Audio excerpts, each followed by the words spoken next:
Leading the pack is Singapore's main battle tank, the Leopard 2 SG, together with the Mobile Column Commander Colonel NS Chin Chi Wai and Brigadier General retired Colin Teixeira, one of the participants of the first Mobile Column in 1969. The Leopard 2 SG is fast, lethal and very well armoured, and that's why it's considered one of the finest in the world. And just in case your screens skew your perspective, these mean machines are incredibly intimidating when you see them up close. Each of them is about 3 meters tall and weighs in at 55 tons. Close behind is the Hunter, newly commissioned this year. It's the Army's first fully digitalized armored fighting vehicle. Its operators have a 360-degree view and can even control the Hunter's weapon system remotely. The Bionics is next up, and it's an armored fighting vehicle that dominates the front line with its remarkable mobility and firepower. It also comes with heightened safety features like rear view cameras.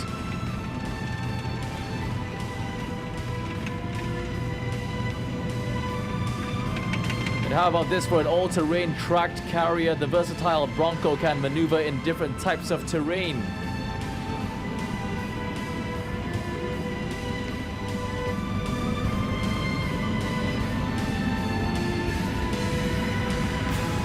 Here comes the T-Rex Infantry Carrier Vehicle. This homegrown vehicle can accommodate up to 12 troops, ensuring that our infantry can move swiftly and safely across the battlefield.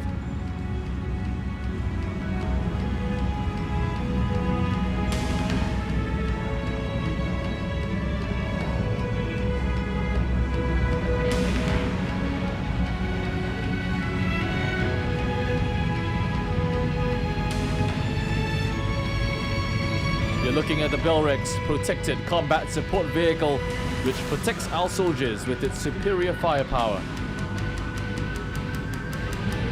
And don't be deceived by the size of the Light Strike Vehicle Mark II. It looks nifty, but it still packs quite the punch with its anti-tank missiles and grenade launchers.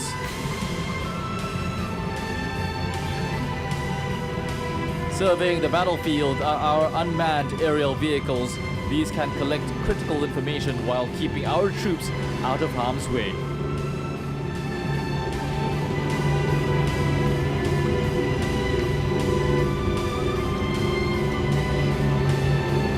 Here's the artillery formation's HIMARS system, firing its GPS-guided rockets up to 70 kilometers away. Surprisingly nimble as well, reaching speeds of nearly 100 kilometers per hour.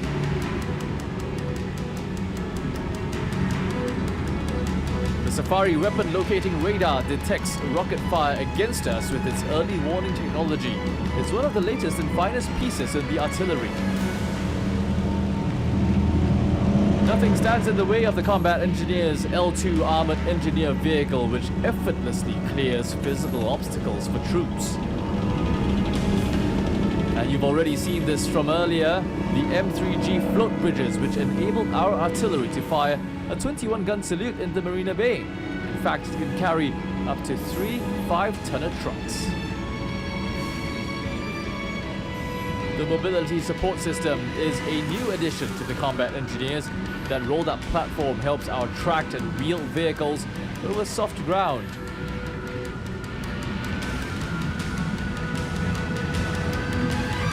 Meanwhile, the Signals Formation's VSAT subscriber detachment helps the Army's different units communicate during joint operations.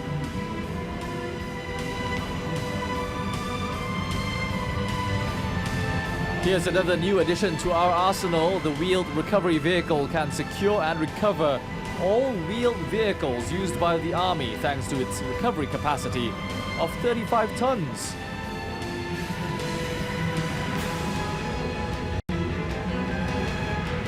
Making its NDP debut, the Aster 30 air defense system, which can engage multiple air threats simultaneously.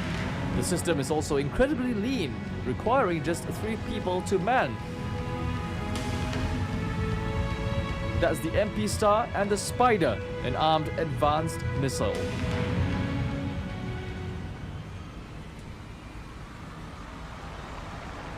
Over the years, the SAF and Home Team have contributed to global peace and security through peace support, counter-piracy, humanitarian assistance, and disaster relief operations. Our brave men and women in uniform have flown our Singapore flag high, going above and beyond to make Singapore proud. They have made a real difference in people's lives and have earned the recognition of our international partners. Without hesitation, they have answered the call of duty at short notice, serving in foreign lands and seas in harsh conditions, far away from home and loved ones. This is our strength in action. Now this hardware, not just for show, they're more than capable of making a difference in the field. And here are yet more examples. The specialized marine craft are some of the smallest vessels in our Singapore Navy, yet these interceptors are built for speed. Twin engines at their rear churn out some 5,000 horses together. And helping fight terror is the combatant craft medium, deploying our divers for special ops at short notice. This nifty boat can carry up to 15 troops, and it zips along at speeds of up to 40 knots.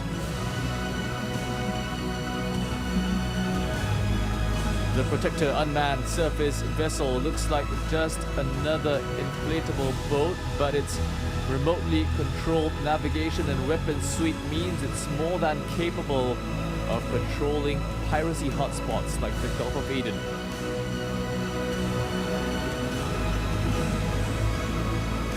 Next, the Scan Eagle UAV is capable of locking in on enemy targets far over the horizon. They paint a target for our frigate's Harpoon missiles over vast distances, even as we strike concurrently in the air with the Aster and underwater with our submarines' torpedoes. These weapons come in a variety of sizes, but each carries with it devastating effects. RSAF is also big on disaster relief. The Army's water purification units have been deployed to flood-hit regions, turning unpotable water into clean drinking water.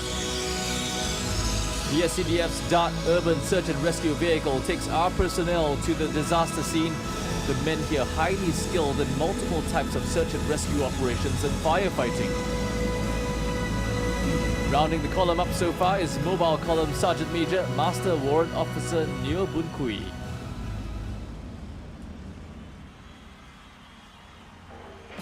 Against an uncertain global landscape, the threats we face are becoming more complex. They can strike unexpectedly, threatening our loved ones and our way of life. Over the years, the SAF and Home Team have strengthened their integration to enhance readiness and provide joint security responses in the air, land, and sea. National agencies and individual Singaporeans have also played their part in building Singapore's ability to overcome any emergency.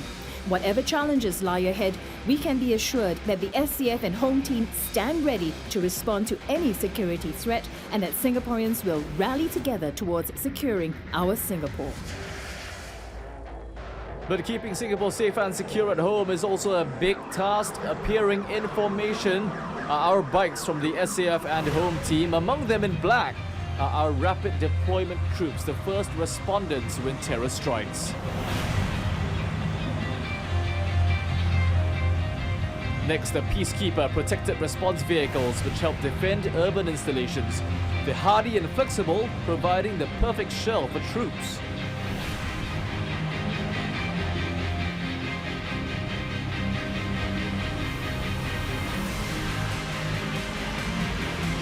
Here come the vehicles from our CBRE engineers, capable of neutralizing any bomb threat. And in the event of a public security incident, these fast response and urban emergency response cars can get to the scene swiftly. Responding in serious incidents are our police tactical vehicles, highly versatile and armored to protect our officers. I'm sure you're familiar with the SCDF's Red Rhino, which helps get our firefighters to the scene of the blaze in double quick time.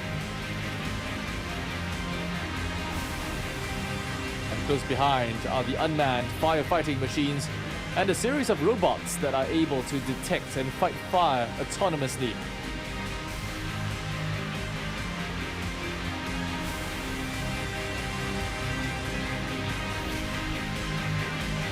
Fighting fires and deploying rescues at sea is the all-new Dart amphibious vehicle unveiled only late last year. It transitions from land to water in just 15 seconds. Supporting them are the fire medical vehicles, which can fight fires and provide medical relief at the same time, providing crucial support in emergencies. And capping off the segment is the combined platform ladder 60, which, as the name suggests, extends 60 meters high or as tall as a 20-story building. National service began in 1967 amidst a period of uncertainty and hardship. The Merdeka generation were the early batches to serve national service and grew up during Singapore's struggle for independence. We salute our Merdeka generation for building national service to become a key national institution. As we move forward, every generation of NS men continues to build on our pioneers' commitment and will to defend our country. Every one of us must play our part in safeguarding our home, our loved ones, and our way of life. As we live the dreams of our pioneers, let us continue to be pioneers of our future. For this is our strength, our Singapore. And now here's a tribute to our Merdeka generation. 39 individuals from the various services rolling in to a thunderous reception. Soldiers, airmen, policemen, firefighters, even those from the Navy, who all played their part to secure their new home.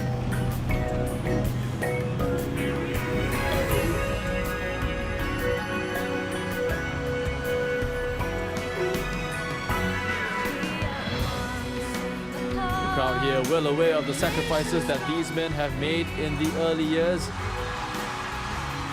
And this is the first time that our Merdeka generation is being featured so prominently, collectively at the National Day Parade.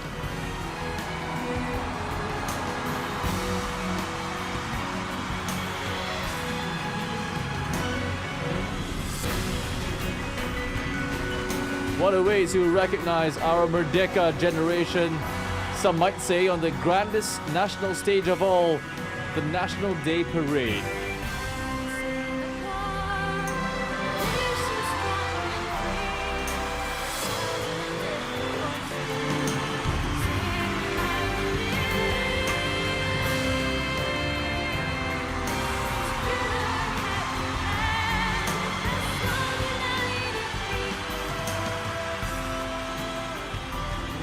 And if you thought everything went by too quickly, you can catch the column again tomorrow as it heads to the heartland. Some of these vehicles will roll into Bishan, Geylang Serai, Jurong East, Punggol and Woodlands.